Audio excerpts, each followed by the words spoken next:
Hello guys, welcome back to my channel. কেমন আছো তোমরা সবাই? আশা করি খুব ভালো আছো। আমি খুব ভালো আছি। চলে এসেছি নতুন একটা ভিডিও নিয়ে। তো সঙ্গে থাকো আর দেখতে থাকো। তো তোমরা এতক্ষণ এটা দেখে গেস করতেই পারছো যে কী রেসিপি হতে চলেছে। হ্যাঁ, একদম ঠিকই ধরেছো। আজকে হতে চলেছে জামরুল মাখার রেসিপি। তোমাদের যাদের জামরুল খেতে ভালো লাগে না, তারা অনেকেই লবণ দিয়ে খাও। তো আমি বলবো যে লবণ দিয়ে না খেয়ে একবার এইভাবে ট্রাই করতে পারো। আশা করি খুবই ভালো লাগবে খেতে, অনেক টেস্টি হবে। তো জামরুল মাখা করার জন্য প্রথমেই আমি বেশ কিছু ভালো ভালো জামরুল এখানে পেড়ে নিয়েছিলাম। তার মধ্যে অনেকটা পাড়তে গিয়ে পড়ে গেছে, অনেকটা হাত দিয়ে পাড়া গেছে। তো সব মিলে মিশিয়ে একাকার করে একদম জামরুলগুলোকে ফ্রেশ করে ধুয়ে নিলাম, ফ্রেশ পানি দিয়ে, দেখতেই পাচ্ছ। তারপরে এটাকে সুন্দরভাবে বটি দিয়ে কেটে কেটে কেটে কেটে সুন্দর একটা শেপে নিয়ে আসবো। যেখানে টেরা বেঁকা আছে সেগুলো সব সোজা করে সুন্দরভাবে কেটে নেব।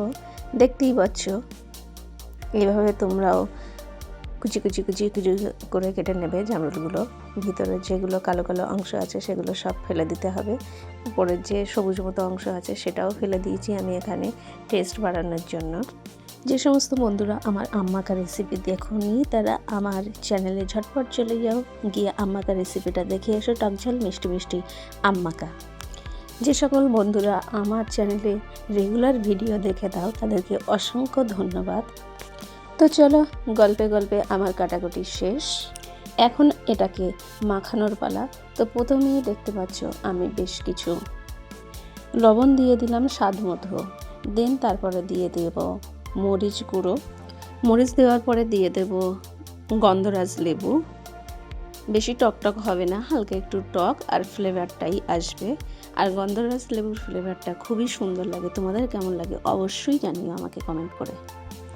আমি যেভাবে রেসিপিটা বানালাম তোমরা একবার ট্রাই করে দেখো, অবশ্যই তোমাদের ভালো লাগবে। আমি 100% শিওর তোমাদের অবশ্যই ভালো লাগবে জামরুল মাখাটা। একবার খেয়ে আমাকে কমেন্ট করে জানিও।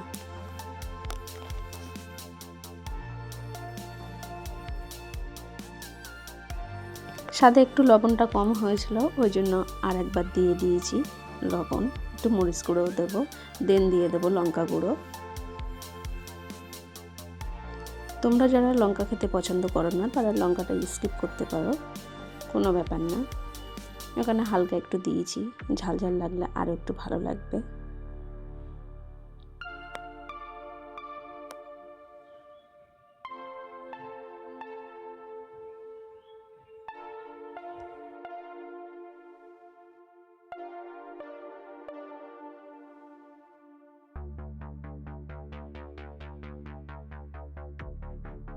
লঙ্কা গুঁড়ো দেওয়ার পরে এটাকে সুন্দরভাবে মিক্স করে নেব। তোমরা চাইলে হাত দিয়েও মাখাতে পারো, কিংবা চামচের সাহায্যেও মাখাতে পারো। আমি কোনোটাই নিইনি, হাতও নিইনি, চামচও দিইনি। ঝটপট ঝটপট করে ঝাঁকানাকা দিয়ে ওকে মাখিয়ে নিলাম।